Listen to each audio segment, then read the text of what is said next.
Здравейте, любители на градинарството! Днес ще ви покажем един от най-ефективните и лесни методи за размножаване на хоста – разцепване на грудката. Този метод не само ще ви помогне да увеличите броя на растенията във вашата градина, но и да подобрите тяхното здраве и възраст.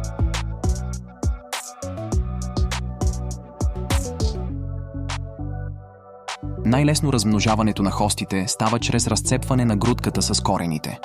Това е добре да се направи в правилното време – ранна пролет около средата на март месец, когато растението е изкарало от земята първите пъпки на листа и не е започнало все още активен растеж.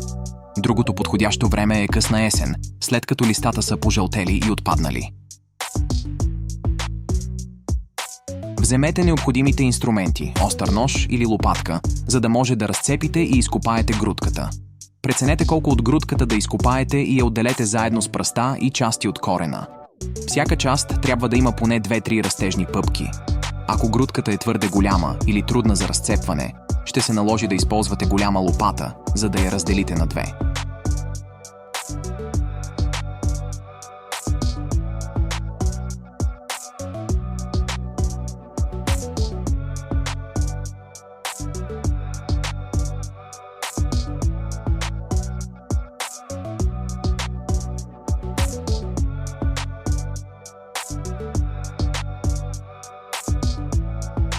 Изберете подходящо място за всяка част от разделените хости.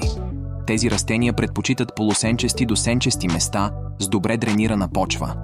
Направете дупки, които са достатъчно големи, за да поберат кореновата система на всяка част. Поставете растението в дупката и покрийте с почва, като се уверите, че растежните пъпки са на нивото на почвата или малко над нея. Обилно полейте новоприсадените растения и поддържайте почвата влажна през следващите 5-10 дни, за да се прихванат и развият добре.